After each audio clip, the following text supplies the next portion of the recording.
Mesdames et messieurs, bonjour et bienvenue dans notre première édition. Et tout d'abord, comme nous sommes en 2024, je vous souhaite à tous une très bonne et heureuse année 2024.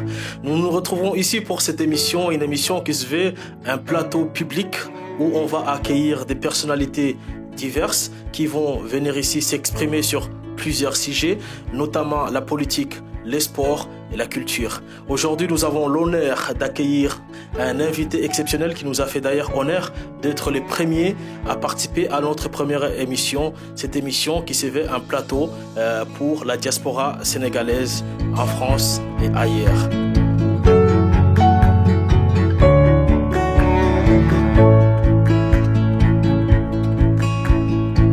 Monsieur Mamadou Gassama, bonjour.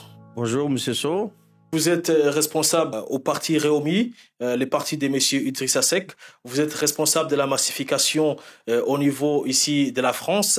Est-ce que vous pouvez nous parler un tout petit peu de votre parcours politique et comment vous avez pu atterrir dans ces partis? Tout à fait, d'accord. Donc, avant de rentrer dans le vif du sujet, quand même, je salue tout le peuple sénégalais et je vous remercie vous aussi de m'avoir invité ici dans votre émission. Et j'en profite également pour souhaiter une meilleure année de 2024 à tous les Sénégalaises et Sénégalais.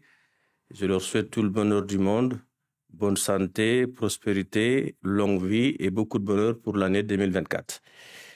Et hormis cela, je suis Mohamed Gassama, comme vous l'avez dit, et responsable de la massification du parti de Réumi au niveau de la France. Donc, mon parcours dans le parti de Réumi, comment j'ai connu Réumi. Moi, j'ai commencé à militer dans le parti de Réumi en 2019, lors de l'élection présidentielle de 2019. C'est là que j'ai découvert le parti Réumi. Et c'est là ça a commencé mon histoire avec Réumi. D'accord, merci pour cette brève présentation.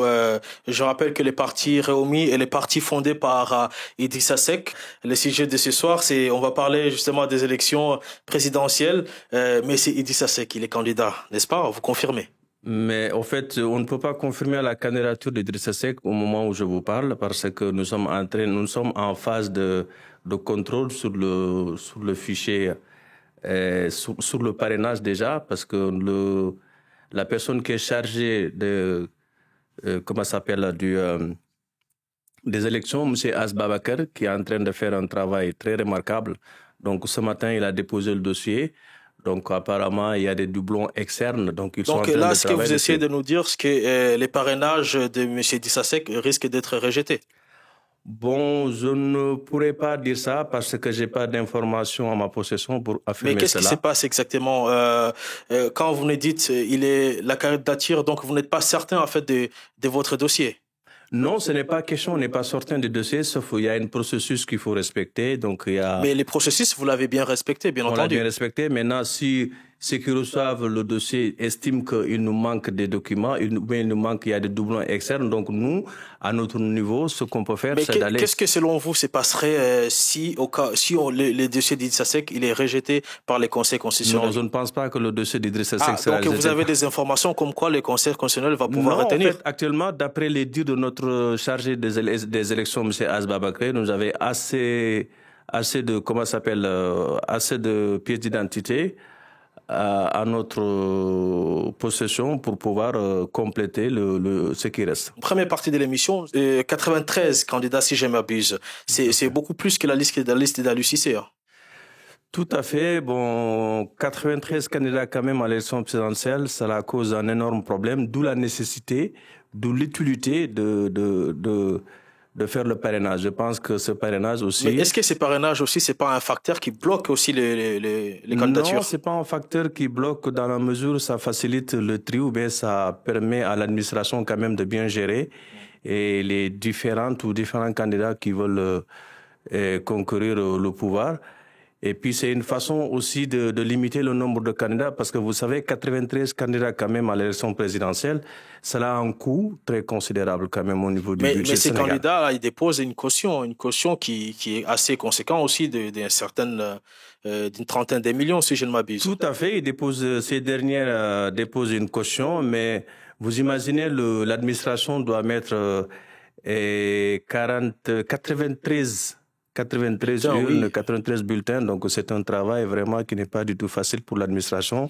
Est-ce que vous pensez que Macky Sall avait pressenti aussi le nombre de candidatures en cours et vous pensez qu'il a fait exprès de mettre tous ces blocages pour empêcher certaines personnalités politiques d'être candidats? Non, je ne dirais pas que M. Macky Sall a pressenti cela ou bien a fait exprès pour pouvoir bloquer certains candidats. Je pense que tout Sénégalais quand même a le droit de se présenter à l'élection présidentielle. Si ce dernier réunit toutes les conditions, donc je ne vois pas pourquoi il ne doit pas se présenter. Mais quand même, si on compare le Sénégal par rapport à la France, par rapport aux États-Unis, nombre de population et le nombre de candidats qui se présentent à l'élection présidentielle, donc il y a un grand souci au niveau du Sénégal. Donc d'où la nécessité, d'où l'utilité de mettre le parrainage en place. Donc concernant le parrainage, moi je pense qu'on peut l'améliorer mieux de façon à ce que... Mais comment l'améliorer en fait? Qu'est-ce qu'il faudrait... L'améliorer, c'est-à-dire ils peuvent augmenter le montant de la caution. Est-ce que vous pensez qu'en augmentant les montants de la caution, cela va empêcher d'autres à poser leur candidature? Non, cela ne va pas empêcher, mais quand même, ils peuvent partir de plusieurs hypothèses, voir comment améliorer cela, parce que on ne peut de toute façon... Mais est-ce que votre parti, à vous, a une proposition concrète par rapport à ces... Parce que je sais que ça a fait débat, cette histoire des parrainages. Est-ce que Réumi, aujourd'hui, dans son programme, sur lequel nous allons revenir, est-ce que Réumi a un projet sur cette question, justement, des parrainages? Non, en fait, le Réumi, comme l'a dit notre candidat, lui, il est pour des élections apaiser l'inclusion. Oui, mais ça c'est ce que tout le monde dit. Maintenant, tout le monde fait les élections apaisées. Je pense que Réumi est en train de travailler dessus pour pouvoir améliorer cela pour les futures essences. D'accord, mais pour le moment, sur la feuille, en fait, il y a pas grand-chose, en fait. C'est juste des spéculations, on peut dire. Non, on ne peut pas dire que c'est des spéculations, mais je sais que notre parti est en train de travailler cela pour pouvoir améliorer cette... Justement, en parlant des Réumi et les perspectives sur le processus électoral des candidats au sein des Réumi, qu'est-ce que vous préparez, qu'est-ce que vous mijotez en fait? Parce qu'on a tendance à ne pas voir assez Réumi, surtout sur la sphère médiatique. Mais qu'est-ce qui se prépare au fond? En fait, les perspectives de Réumi, c'est très simple. Nous, dans notre parti, nous avons un seul candidat qui s'appelle Idrissa Seck. Donc, sa vision, elle est très claire. La ligne directrice de notre parti Réumi, elle est très claire aussi.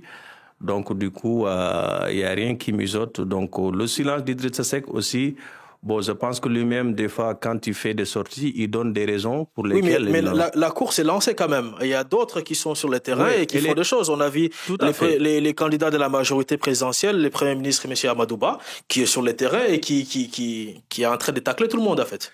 Mais en fait, vous savez, nous, notre parti, nous évoluons de façon très méthodique. Donc, dans un premier temps, nous allons déposer notre candidature. Oui, ça a déjà été fait. Maintenant, ce n'est pas encore officiel. Donc, nous attendons la validation, que ça soit officiel. Oui, mais j'ai un problème avec ça. Donc, vous attendez à ce qu'on vous valide pour commencer la campagne, alors que vos adversaires, ils sont déjà sur le terrain. Non, ce n'est pas du tout ça, parce que le président Idrissa Seck, quand même, il a ordonné le vice-président Abdoulaye Ndoye, qui est en train de sillonner tout le Sénégal pour faire passer le message du président, le message du parti et faire part les populations de notre projet pour le Sénégal.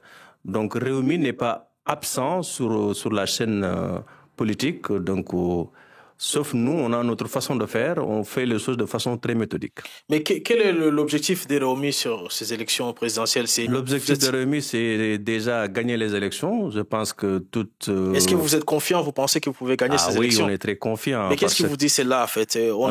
Vous avez dit à l'entame de l'émission que vous avez eu déjà quelques soucis par rapport au parrainage, mais vu ce que vous venez de nous dire, c'est que vous êtes confiant de pouvoir gagner ces élections. Mais pourquoi, au niveau des parrainages, ça a aussi freiné? Non, en fait, je pense que les parrainages, c'est pas un problème de souci, c'est juste que la procédure qu'il faut respecter. Donc, nous ont fait part que... Mais c'est aussi un indicateur, les parrainages, un indicateur des votes. Parce qu'un parrain égale une voix, si on peut définir ça comme cela. Tout à fait.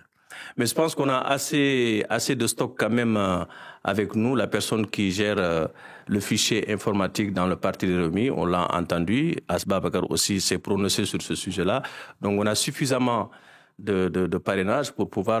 Combien exactement bon, je ne connais pas le chiffre exact. Ah oui, mais ici, vous êtes responsable de la massification ici en France. Vous devez savoir normalement combien des parrains vous avez obtenus ici. Comme ça, on le sait, c'est archivé. Et si jamais nous sommes appelés à intervenir par rapport à ça, on aura une réponse claire. Oui, mais vous savez aussi, il y a des choses qu'on ne maîtrise pas, parce que moi, actuellement, j'ai aucun donné à ma disposition pour pouvoir communiquer sur ce sujet. Et je sais qu'Asba Bakar maîtrise cette situation mieux que moi. De toute façon, il y aura un PV. Donc, suite à ce PV-là, les gens sauront combien de parrainages qui manquent pour le Rewmi. Mais je sais que l'équipe est en train de travailler et sur ça pour pouvoir compléter ce qui nous manque. Et Inch'Allah, on va bientôt passer. Donc, vous pouvez affirmer ici sur les plateaux que vous avez obtenu les parrainages nécessaires ici pour la diaspora.